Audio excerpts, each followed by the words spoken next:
Happy New Year! To bring in 2026, let's talk about last year's movies. The criteria for this list is as follows. Films must have been released in 2025. Awards films that had their wide release in the UK in January and February will not be on this list as they had their limited releases in 2024 and are not 2025 films. Nor will international films that were released in their country of origin in 2024 will be on this list as well. But festival films that premiered in 2024 during the festival circuit but got released to the general public this year have a place on this list.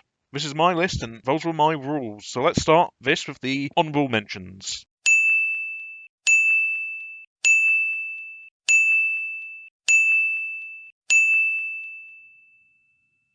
With those films out of the way, let's move on to the main list in alphabetical order, starting with Frankenstein. A Match Made in Heaven, Guillermo del Toro's adaptation of the enduring novel, managed to be a glorious film draped in gothic extravagance, but still contained del Toro's humanistic touches. Jacob Elordi gives us one of the best interpretations as the monster, and Oscar Isaac is equally good as his madcap curator. Jay Kelly. While it might be a bit too winky to the camera, Noah Baumbach's character's study managed to be a heartfelt but bittersweet journey, examining the roads both travelled and not. George Clooney gives one of his best performances, and his delivery of the film's final line will stick with you. I know it did for me. Left-Handed Girl. Shi Ching-so's intimate kitchen sink drama is a beautiful piece of filmmaking. The use of an iPhone camera to film the movie gives the film an up-close and personal feel to it, but it's performances from Janelle Tsai, Xing-Yuan Ma, and Nina Yi who makes this film, with each having their own distinct little tableaus that all weave together seamlessly. Materialists. Celine Song's follow-up to Past Lives was a great deconstruction of romantic comedies than what most people expected, managing to pick apart different aspects of the genre, but comes out as a strong example of it, with a lot of heart and great performances from Dakota Johnson and Chris Evans.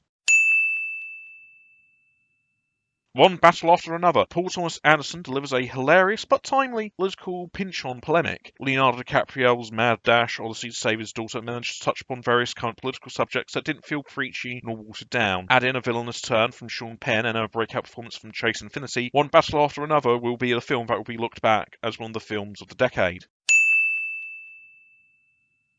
Sinners. Ryan Coogler's vampire film was many things, apart from being a great vampire movie. It was a great hangout movie. It was a great piece on cultural hegemony. It was a good treat to see on the communal power of music, but most importantly of all, it was a damn good movie. Michael B. Jordan impresses doing double duty, and Miles Canton was a great discovery.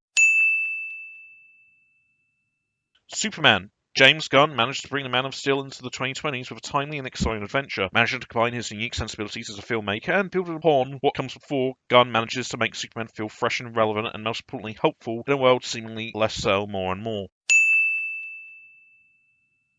The Long Walk 2025 was a banner year for Stephen King adaptations. Glenn Powell was Running Man, Mike Flanagan showed us Chuck's Life, and Osgood Perkins got up to some monkey business, but it was this adaptation of one of his earliest novels that stood out. Simple in its premise, brutal in its execution, The Long Walk was a unrelenting watch, but at its heart contained a great ensemble cast put a lot of effort on screen. The film's use of imagery evokes Vietnam, but still feels striking and timely all the same. Train Dreams. Clint Bentley's Train Dreams gives us a great performance from Joel Edgerton, but a beautiful look at the changing landscape in America from the point of view of one man. Beautiful cinematography, and for a simplistic story, manages to pack some interesting and surprising turns. It's a small, intimate epic.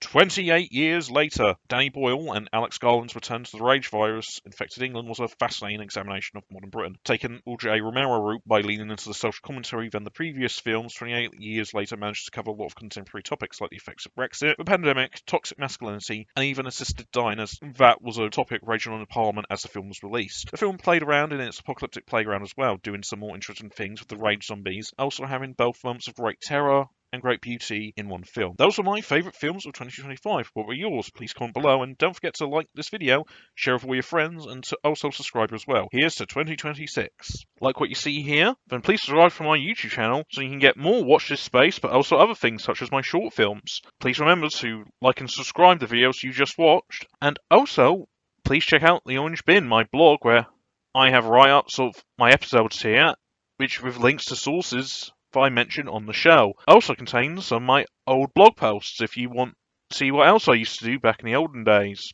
So please remember to check out my blog and like and subscribe to my YouTube channel.